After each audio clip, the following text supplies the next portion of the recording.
João capítulo 7, seguiremos na nossa série expositiva, lendo aqui com os irmãos a partir do verso 37.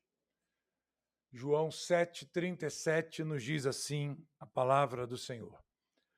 No último dia, o grande dia da festa, levantou-se Jesus e exclamou: Se alguém tem sede, venha a mim e beba. Quem crer em mim, como diz a Escritura, do seu interior fluirão rios de água viva. Isto ele disse com respeito ao Espírito que haviam de receber os que nele crescem, pois o Espírito até aquele momento não fora dado, porque Jesus não havia sido ainda glorificado.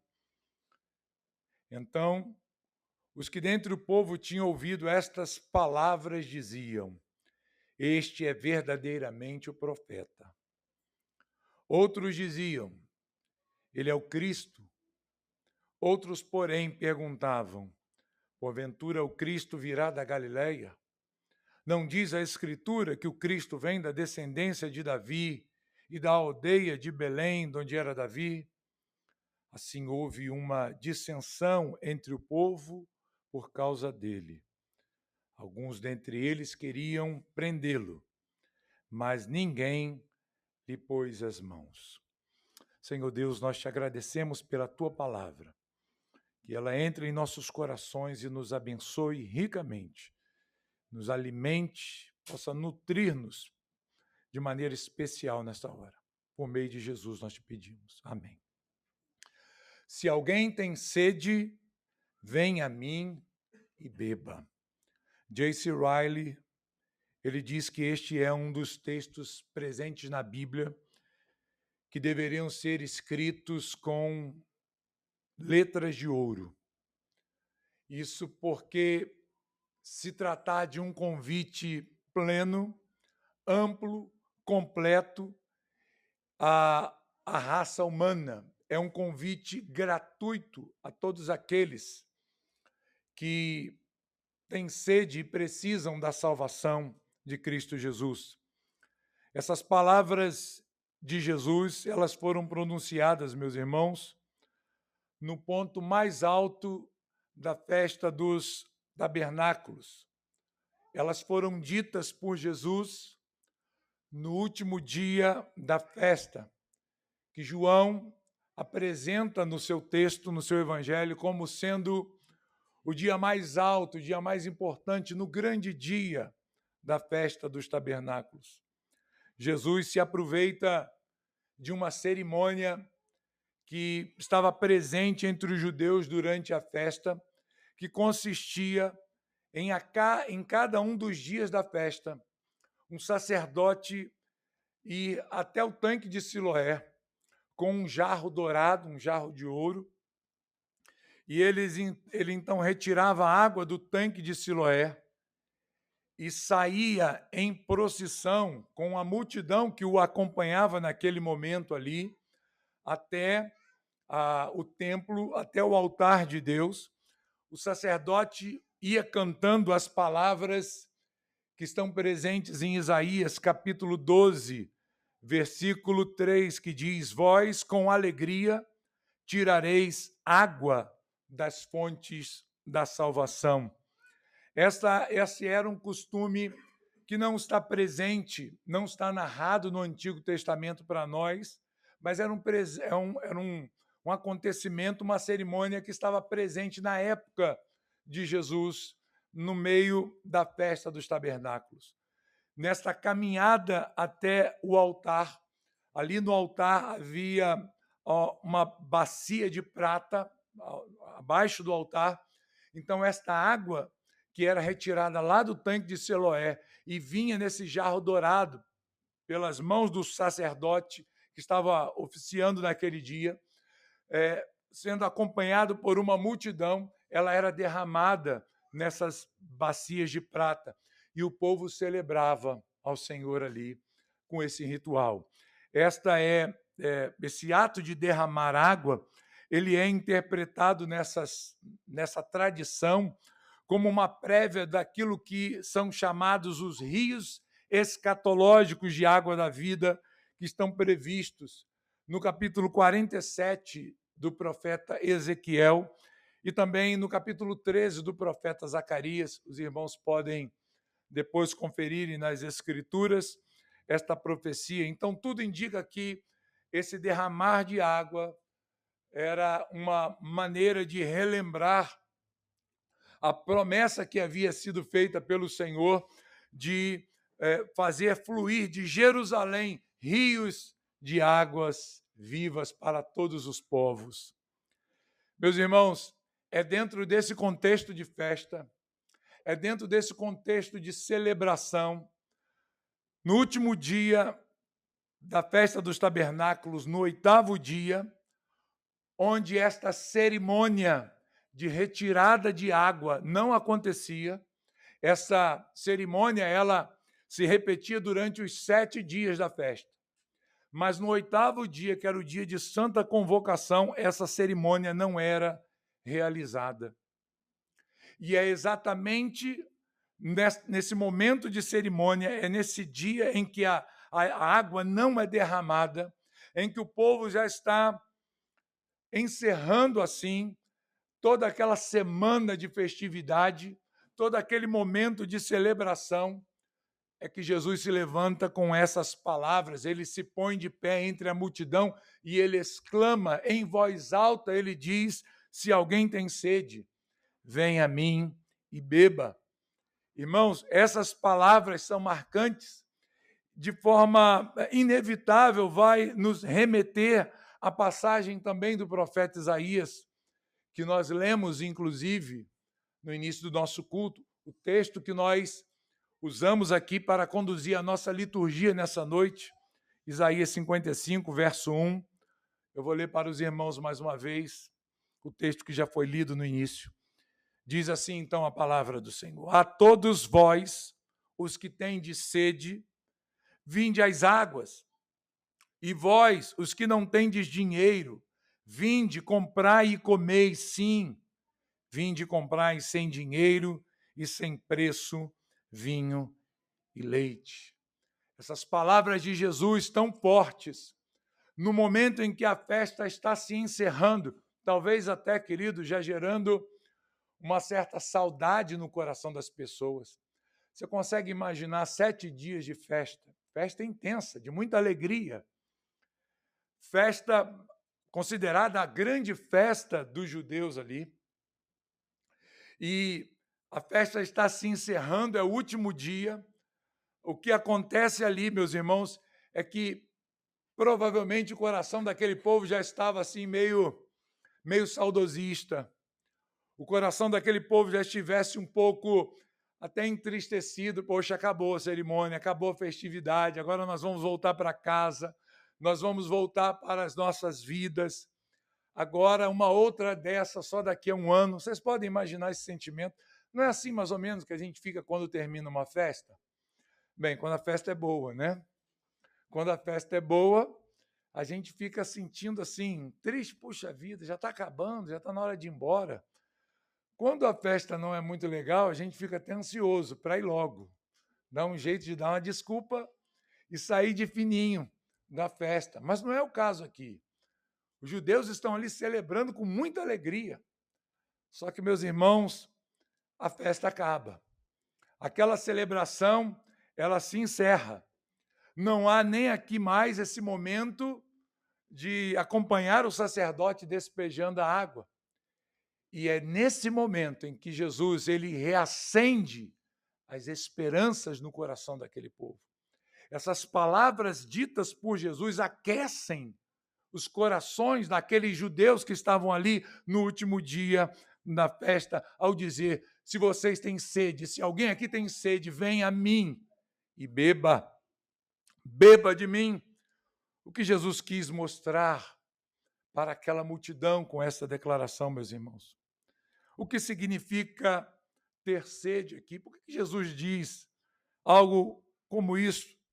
O que significa, em última análise aqui, vir a Cristo e beber dele?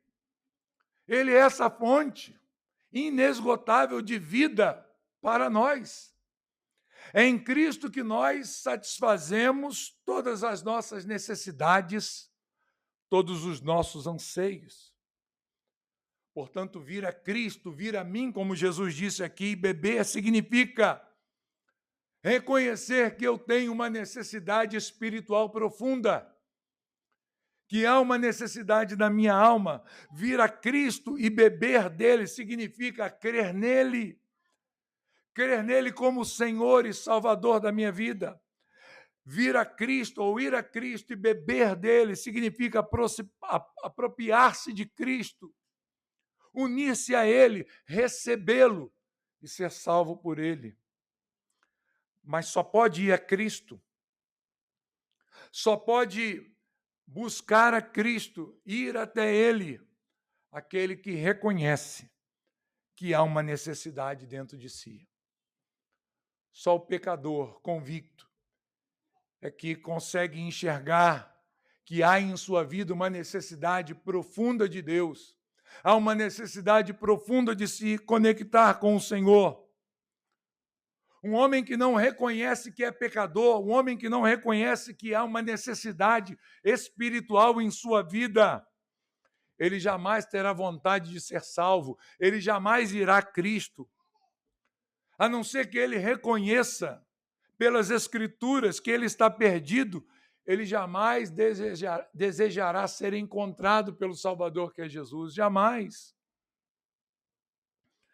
A não ser que ele esteja ciente, meus irmãos, do fato de que há um grande vazio espiritual em sua vida, há um grande buraco, uma lacuna espiritual na sua vida. Ele jamais desejará ir até Deus, ir até Cristo para preenchê-la. O que acontece?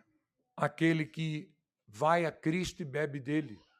Jesus, ele prossegue a sua declaração, depois de chocar as pessoas com essa frase inicial, com esse convite inicial, ele vai nos mostrar, ou ele vai apresentar para aquela multidão o que acontecerá com aqueles que forem até ele, que atenderem o convite, que crerem e forem até ele beber dele. Ele vai dizer: quem crê em mim, como diz a Escritura, o que acontece? Do seu interior fluirão o quê, irmãos? Rios de água viva. E João, ele insere aqui uma nota, ele insere aqui uma explicação. Porque Jesus está usando aqui uma figura de linguagem que talvez para muitos isso aqui possa parecer estranho. O que significa isso? Jesus me manda ir até ele, beber dele se eu tenho sede, e quando eu beber dele, vai brotar em mim uma fonte de água, rios de água viva? O que é isso? Então, João, no versículo 39, ele insere aqui uma explicação sobre isso, mostrando que Jesus, ao dizer estas coisas, ele se referia ao derramamento do Espírito Santo sobre todos aqueles que são crentes em Jesus, sobre todos aqueles que iriam crer no Senhor. Porque ele diz, até então Jesus não havia sido glorificado, o Espírito Santo ainda não tinha sido dado, não havia descido sobre os crentes.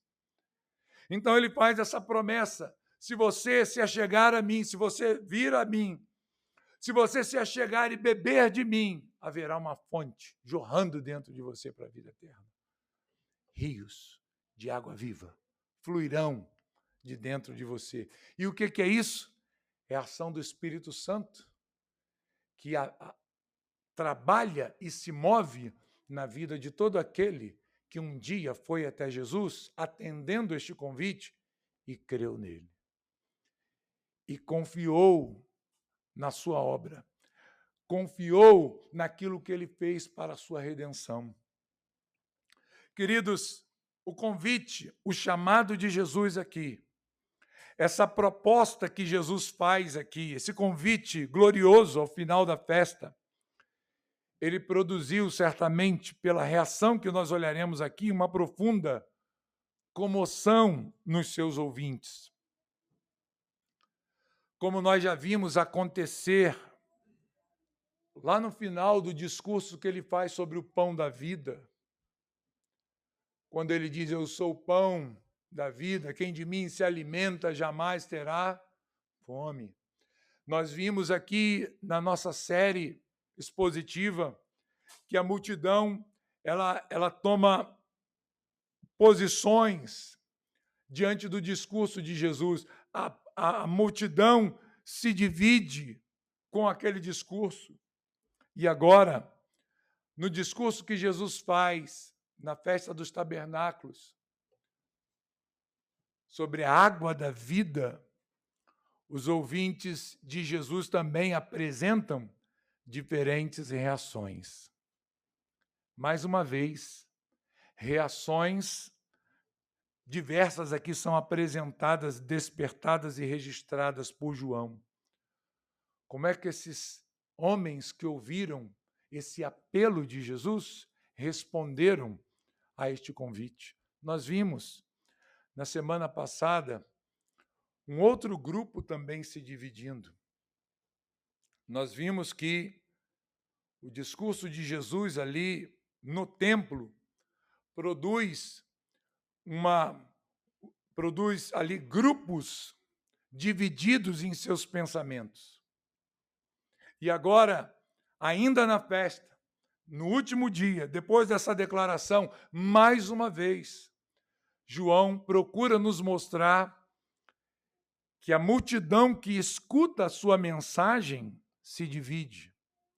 A multidão que ouve a sua mensagem, ao ouvir esse chamado, é impactada e tem reações diversas, reações diferentes.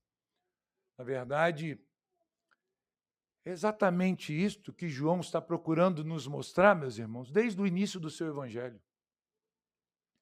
Quando ele diz que Jesus veio para os seus, para o que era seu, e os seus não o receberam. Desde o primeiro momento no seu evangelho, João já está procurando mostrar que a pessoa de Jesus provoca, desperta nas pessoas reações diferentes, produz divisões. E aqui não é diferente, mais uma vez, meus irmãos. Então, nós vamos olhar aqui o que o convite de Jesus, o que o chamado de Jesus provocou no coração daqueles ouvintes, diante de uma mensagem tão forte, diante de uma mensagem tão profunda, tão corajosa e ousada, que foi esse convite de Jesus. Bem, o primeiro grupo que João nos apresenta aqui mostra que, ao ouvir esse convite de Jesus, parece que eles são despertados por uma esperança messiânica de um novo Moisés aqui na cena. Se os irmãos olharem o texto de Deuteronômio, capítulo 18, deixarem aberta aí a sua Bíblia, marcadinha no capítulo 7 em que nós estamos, e se os irmãos forem comigo no capítulo 18 de Deuteronômio, no verso 15, os irmãos verão esta promessa aqui. Estas pessoas, o primeiro grupo enunciado aqui por João, quando ouve Jesus dizer: quem tem sede, venha a mim e beba, eles pararam, e a gente percebe essa atitude clara no próprio texto. Eles dizem: verdadeiramente este homem é o profeta. A que profeta esses homens estão se referindo aqui? A qualquer profeta? A mais um profeta dentre tantos que existiram em Israel? Olha o que diz o verso 15, então, aí, já está na tela, os irmãos podem acompanhar também. O Senhor teu Deus te suscitará um profeta do meio de ti, de teus irmãos, semelhante a mim, a ele ouvirás. O próprio Deus levantaria no meio do povo um profeta, semelhante a Moisés. O verso 18, um pouco mais à frente, o Senhor continua dizendo: suscitar-lhes-ei um profeta do meio de seus irmãos, semelhante a ti, se referindo a Moisés, em cuja boca porei as minhas palavras. Ou seja, Deus falará com o povo através deste profeta. E ele lhes falará tudo o que eu lhe ordenar. Então, irmãos, quando estas pessoas aqui, este grupo, uma parte desses ouvintes de Jesus no templo, ouvem Jesus fazer esse convite de forma tão aberta, diz o texto que eles param e no coração deles, eles percebem que Jesus é, então, o cumprimento dessas profecias aqui. Eles dizem, Jesus, verdadeiramente, este é o profeta. Notem que há um artigo definido aí. Não é que Jesus é um dos profetas.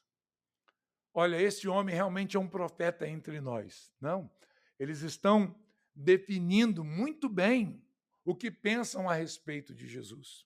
Eles o viram como profeta, aquele a quem se referiu Moisés nas Escrituras, um profeta enviado por Deus, semelhante a Moisés, que viria para instruir o seu povo, para falar ao seu povo, e eles ficam aqui então admirados.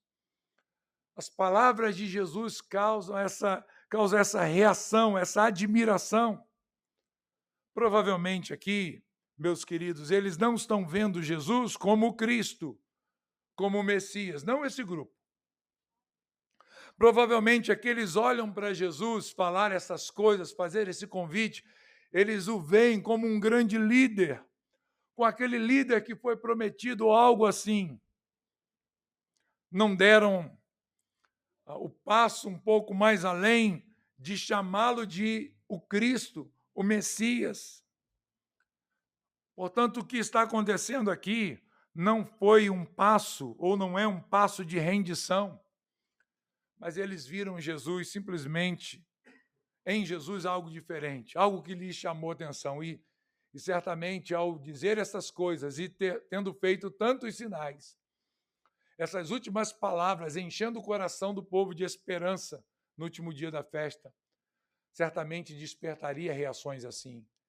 E esta reação esteve presente, João mostra. Ao ouvirem Jesus falar, eles dizem, este é verdadeiramente o profeta. Mas o texto prossegue. Se os irmãos olharem o texto de João desta noite, os irmãos verão, perceberão que há um outro grupo presente também, entre estes que veem Jesus como o profeta. E aqui nós veremos que o convite de Jesus levou alguns a crerem que ele era o próprio Cristo esperado, o próprio Cristo aguardado. Esses aqui, estavam mais propensos a ir além. Estes aqui estavam dispostos a dar um passo a mais. Foram mais ousados, inclusive a despeito das posições que os judeus, líderes ali dentro da sociedade, eles tomaram a respeito de Jesus. O Sinédrio ainda não tinha definido, irmãos, até aqui, um veredito a respeito de Jesus. Mas o Sinédrio ainda estava esperando alguma coisa ainda acontecer para que abertamente pudesse condenar Jesus. Mas, embora houvesse ali um ambiente meio tenebroso, meio obscuro e até perigoso, assumir publicamente que Jesus é o Messias na frente do Sinédrio, na frente dos líderes de Israel, certamente é algo perigoso. Mas a despeito desse perigo, a despeito desse ambiente meio obscuro, esses homens, eles conseguem dar um passo além. E eles então veem em Jesus o Cristo prometido. Eles dizem, ele é o Cristo. Ele é o Messias. Então, a declaração estava correta. A declaração era verdadeira. De fato, Jesus é o Cristo, é o Messias prometido. Porém, queridos, nós não podemos imaginar aqui, de forma inocente e prematura, que esta declaração aqui dos judeus acerca de Jesus ser ele o Messias não implica que eles o aceitaram com uma fé viva, com uma fé salvadora, crendo que Jesus veio ao mundo para salvá-los dos seus pecados. Inclusive, isso é declarado na própria anunciação feita a José, quando o anjo aparece a ele. Veja Mateus capítulo 1, se os irmãos olharem. Mateus capítulo 1, verso 21. O anjo falando a José em um sonho. Estão lembrados disso? José estava inseguro de tomar Maria como sua esposa.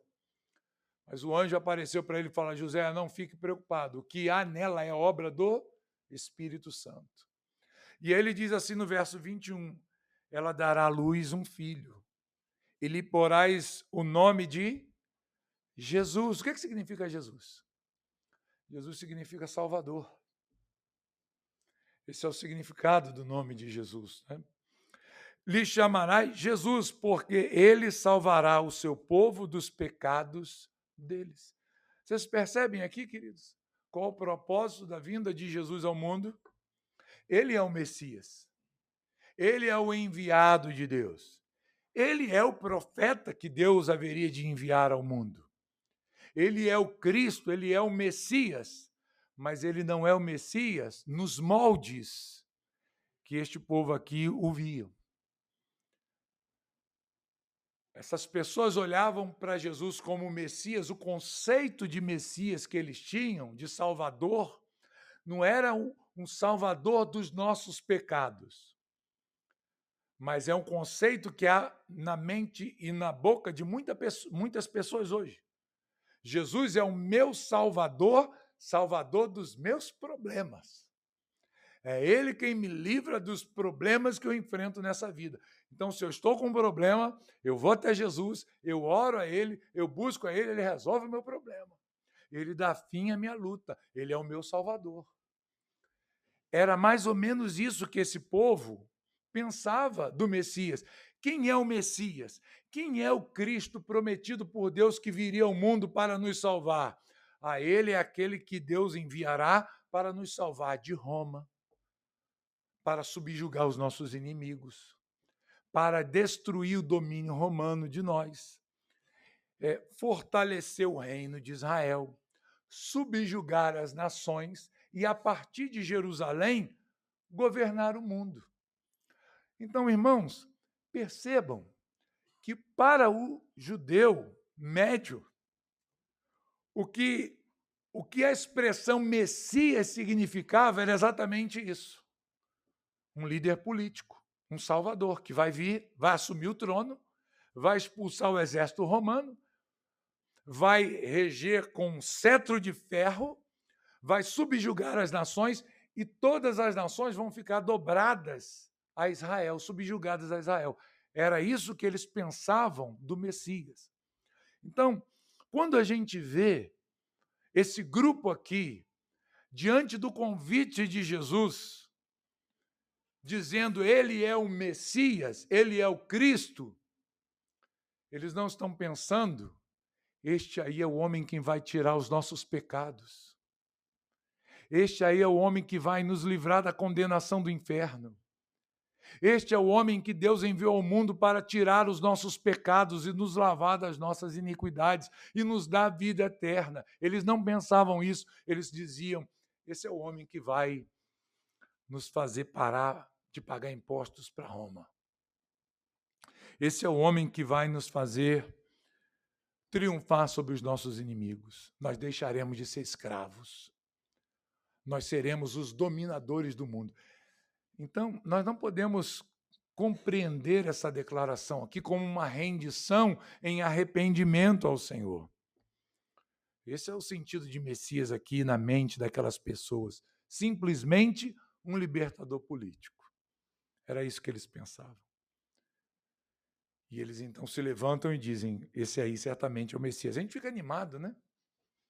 Poxa vida, a gente lê um texto assim, a gente fica logo animado. Nossa, que bênção, olha aí. Esse grupo aqui creu. Essas pessoas creram em Jesus como o Salvador delas.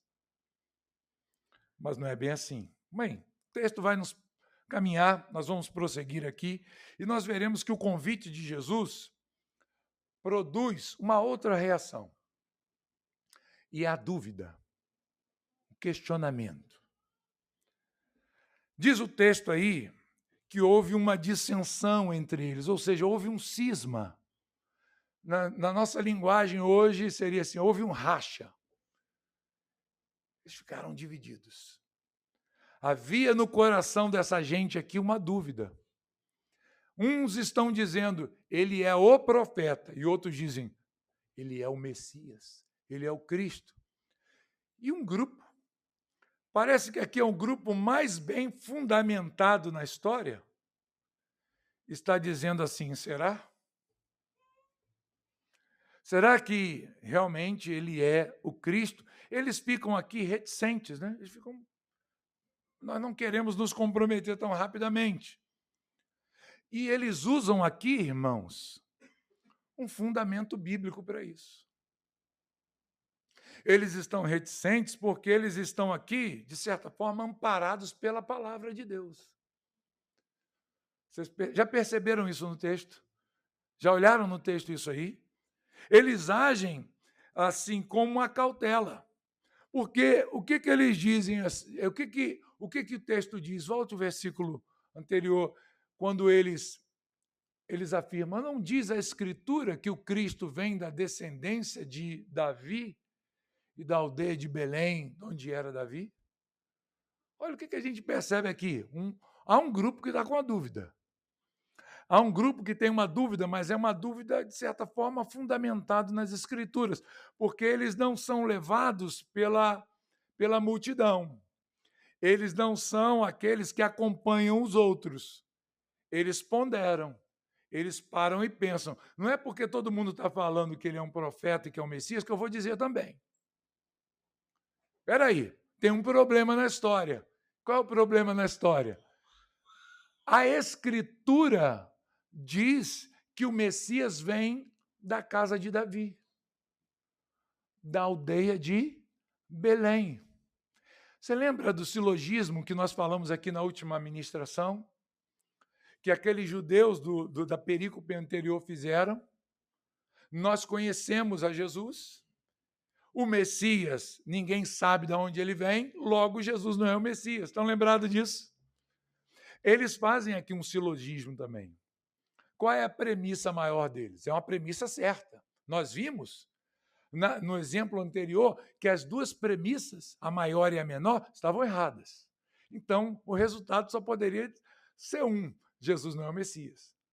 Mas aqui, eles estão trabalhando também com uma premissa maior e uma menor, e a maior está certa. A maior está aí no texto, irmãos. A maior está diante de nós, aí no verso 42. Olha, a Bíblia diz, as Escrituras afirmam que o Cristo descende de Davi, ele é da descendência de Davi, e que ele é da aldeia de Belém. Qual é a segunda premissa aqui que eles têm na mente? A segunda premissa não é verdadeira, porque eles pensam o seguinte, ó, esse aí, bem, todo mundo está dizendo que ele é da Galileia. Ele veio da Galileia, ele veio de Nazaré, Jesus de Nazaré, né? Ele veio de Nazaré, ele veio da Galileia. Ele é filho de um carpinteiro. Ele é filho de José e Maria. Não tem nada a ver com Davi, ele tem nada a ver com Belém. Está certo isso, irmãos? Não, né? Jesus, ele é o descendente de Davi. Ele é descendente da casa de Judá, direto de Davi. Ele nasceu aonde, irmãos? Belém, está chegando o Natal aí, todo mundo vai falar da cidade de que Jesus nasceu. Ninguém erra isso, nem a gente erra, né? Mas eles aqui erraram. Eles disseram, não, esse homem não pode ser. Eu acho que não, porque ele é da Galileia. Galileia é lá em cima, é lá no norte. Judéia mais abaixo, ao sul. Belém fica mais ao sul de Jerusalém. Então, alguma coisa não está batendo, uma coisa está errada aqui, né? Então, isso causa neles uma ressalva, uma preocupação. Eles ficam assim, reticentes e com razão, né? O que eles deveriam ter feito? Levar as suas objeções a Jesus, né? Conversar com Jesus, mas eles não fizeram. E por não fazerem isso, eles saem, nesse último dia da festa, tão culpados quanto aqueles que não creram em Jesus. Há uma outra reação, uma última reação, o texto nos mostra aí, é que, diante do convite de Jesus para vir a ele, tendo sede, beber dele, isso causa em alguns ouvintes oposição. O texto vai nos dizer que alguns tentaram prender Jesus ao final desse momento. Quando Jesus profere essas coisas, esses homens, esses grupos se apresentam, e um último grupo que está sempre presente em todo momento aqui na história.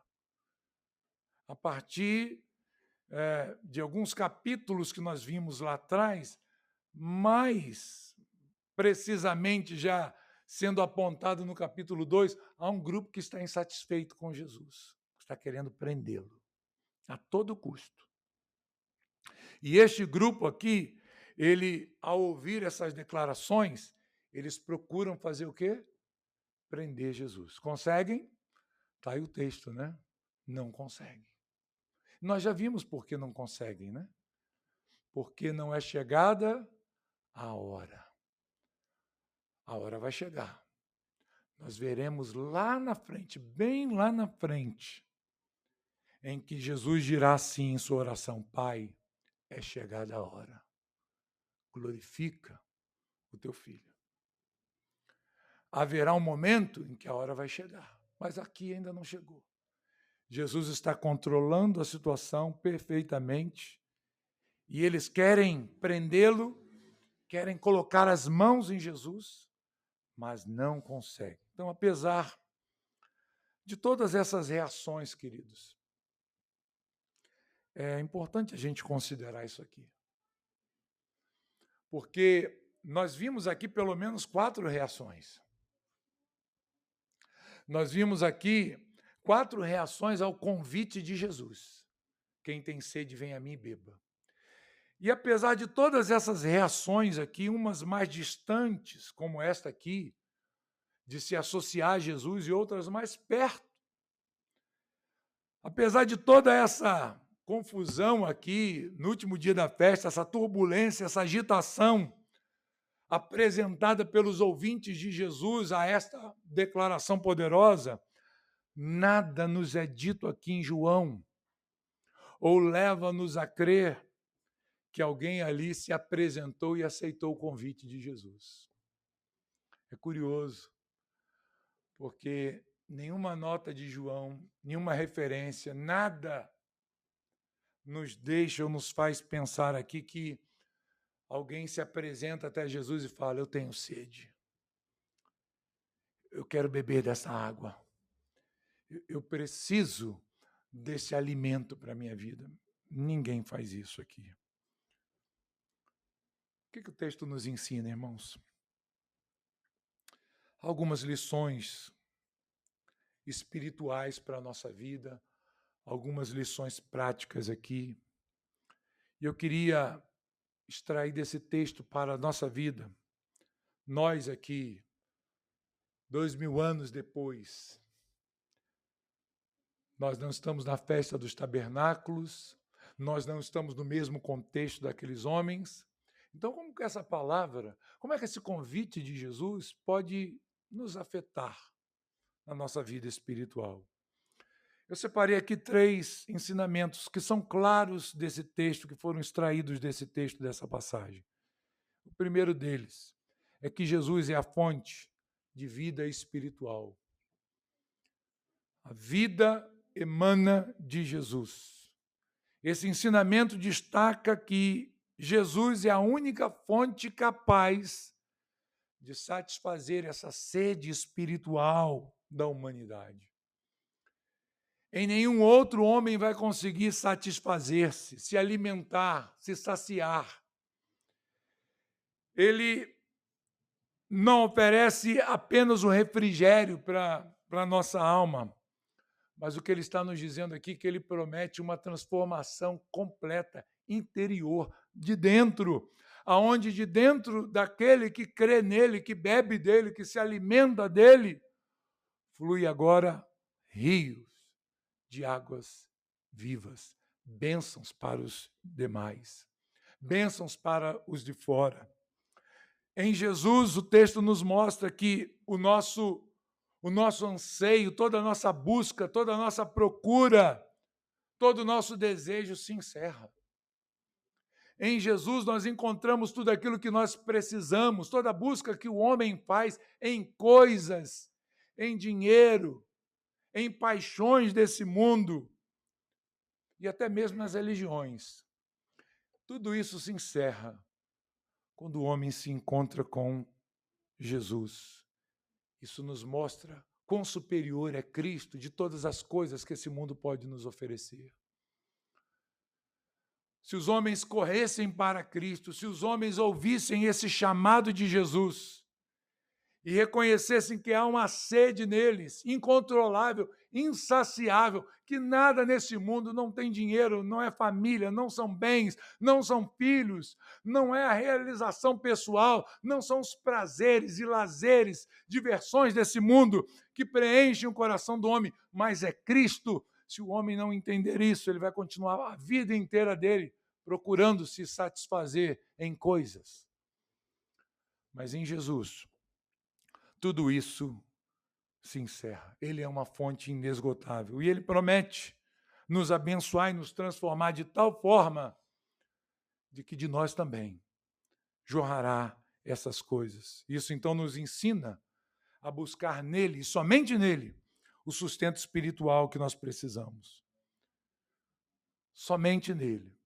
Entender que é nele que as nossas necessidades se realizam, e não nas coisas que estão ao nosso redor.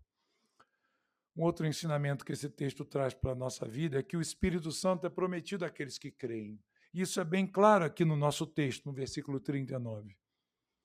O Espírito de Deus é um presente divino concedido aos crentes, habitando neles para trazer vida, poder e direção em tudo que fazem. Esse versículo é tão importante aqui, queridos, porque ele vai nos ensinar que todos aqueles que vão até Jesus bebem dele e dele se nutrem. Eles recebem o Senhor como Salvador de suas vidas, eles também recebem o Espírito Santo. Eles também são cheios do Espírito de Deus.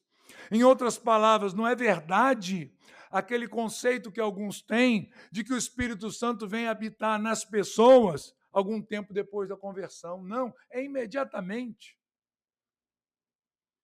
Aqui no texto isso não acontece porque João explica lá, ele deixa bem claro isso.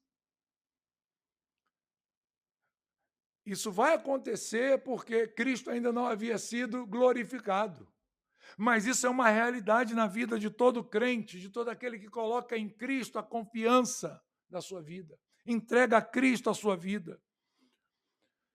Esse versículo, portanto, nos mostra de forma bem clara que aqueles que creram em Jesus, confiaram em Jesus, foram salvos, têm o Espírito Santo. Se você já foi até ele, se você atendeu o chamado de Jesus, se você foi até Cristo e bebeu dele, o Espírito Santo habita em você, ele te dá poder, capacidade para atravessar essa vida, vencer as tribulações desse mundo, as tentações, os perigos desse mundo e chegar no reino celestial. E por último, esse texto nos mostra, nos versos finais aqui, a reação que o coração humano tem à pessoa de Jesus. O texto descreve para nós reações variadas às palavras de Jesus. Alguns aqui, como eu disse para os irmãos na exposição, o reconhecem como um profeta ou como um Messias. Outros duvidam das suas afirmações, da sua origem. é claro, baseando em preconceitos até geográficos, né? E outros tentam prendê-lo. Essas respostas revelam que aquilo que nós já temos visto ao longo de toda essa série expositiva, que a mensagem de Jesus confronta os corações dos homens. Ela mexe, ela afeta um íntimo interior, levando-os a uma decisão: crer ou rejeitar a Jesus. E isso vai nos ensinar sobre a importância de a gente avaliar também hoje a nossa própria postura diante de Cristo, diante do Messias, diante do Salvador. Como é que nós temos reagido à mensagem, ao convite de Jesus? Será que nós temos crido em quem Ele é? Será que nós temos ido até Ele, já fomos até Ele, bebemos dele, recebemos dessa vida nova, dessa vida transformada? Uma coisa é certa, irmãos, a pessoa de Jesus, ela sempre vai exigir de nós uma posição, uma reação.